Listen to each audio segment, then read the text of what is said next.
ikinyobwa cyiza cyane. Soma wumve.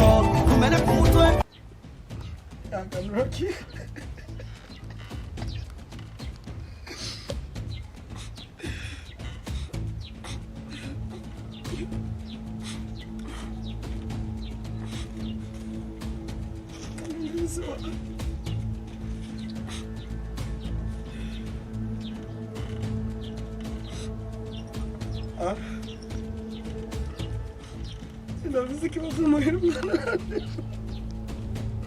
umwana yandemba uriko urata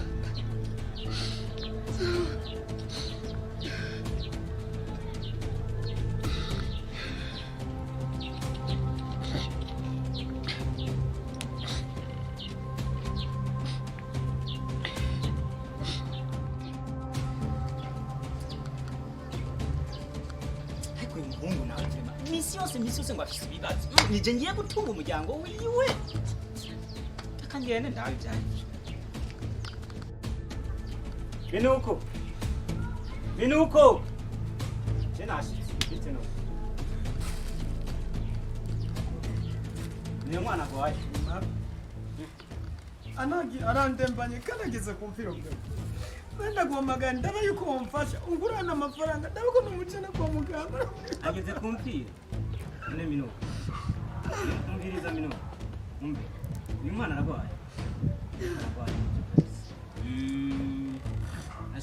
ariko rero minuko je vraiment batsi boyo usumune ukinga mu karere nivujesha mu kwanza banzaka kumbwira ibyo bibazo byiwaha umenye nanje ibibazo mfize nabibazo bimanze amumunyu muze kugira ibyo wamunyuma sawa minuko gira ibibazo byawe ndabyumva ariko umviriza banza wumve kwanza umviriza minuko banza unyumve nyereka aho hantu ugenze kwirira umwana ibibazo byawe ndabikora hanyuma manzo ngurane kwanza amafaranga basi amahera yaronka ndabe ko nayafise basi inoti uravuga amafaranga Jackie amafaranga sinoti hapana Rokubia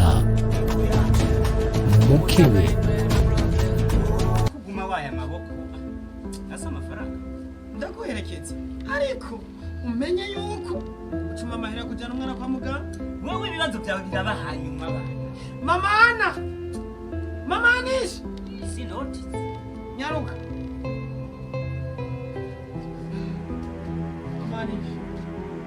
reka kurira ibibazo byose bigiye gukemura ngira njyane na kuva muto wana kugira ngo arabikoyemo amafaranga ndamujyane kwa muganga fata umwana umujyane si ikibazo cy'amahera we jyana umwana mu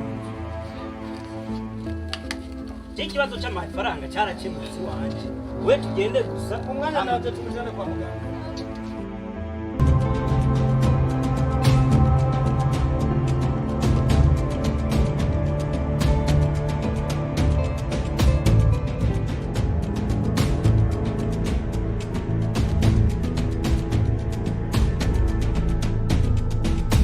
Tuzarakora ibishoboka byose n'ibidoga. Yama tutsanira ibizukuzu mugana widoga. Ewe gusa. Ndabona ni sawa. Azrahi. Ndabyo mate. Ni bidoga. Ari ni ngwende. Wewe kingwi. Wewe fika kwanza wacha maneno yako wewe. Kumbe ni Kiswahili unazungumza. Si ibintu wowe wishinga wewe. Ibi bintu uco wishinga wewe. Ni yagiye n'abana. Umbiriza na kugira ibintu wishinga wewe. Nuko cyane cyo bigwinyu. Utoye wowe ikibazo icyahari yapanze cyane. Wowe ikibazo kiwawe. Si umwana kwaje. Ari bindi. iyi ni bro Rimwe kugira ikibazo. Noti zirimo. Amakashi. Urayafite? Angahe? Yewe ni 50 milioni. Ni senkari. Barobusa. Ama nawe. atari jana nindaya hagarara hajya nawe cyobona apewe umengo wicara ku munyu kabisa ijya imbere ugaruka wicara ntungore ntungore ariko iyo imbere sawa kirashobora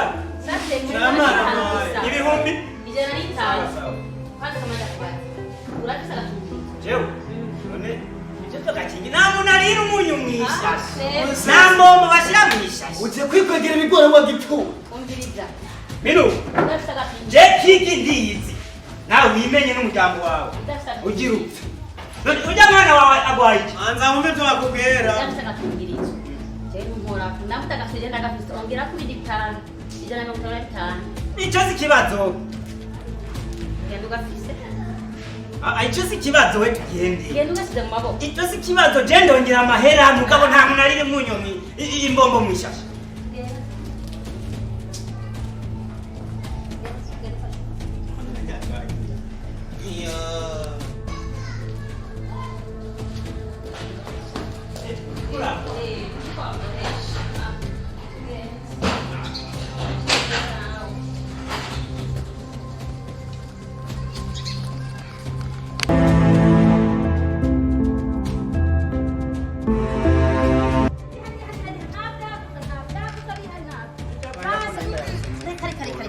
basi ndagusohora sohoka nta byagusaba igihari ntabyo kama yana nda kare genda basi ntabyo mbwiye ukaba naho nyarutse nagusaba byose ndabona hari ndagusaba igihari yewe nyarutsa wanyakagira amahera wanyakagira amahera mama yaneze uramuzigo ni kuripa nawe nyine reka kumufata nawe naswate hana kiwafise nta kintu nakimwe umviriza umufate murafise umuryango tekereza wawe umviriza wana mana rwanda iyi niba y'ingeso ya gatandatu urabona ibintu nkora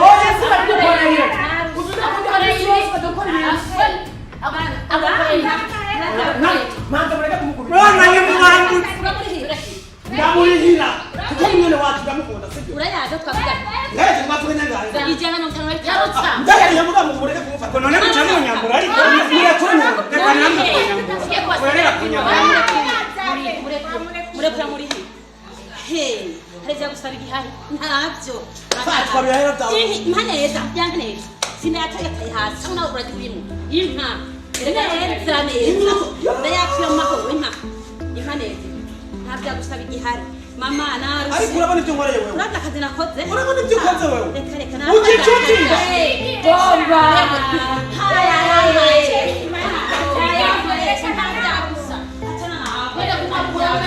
zawe utore ibintu byawe unkure mu maso ibishagoshi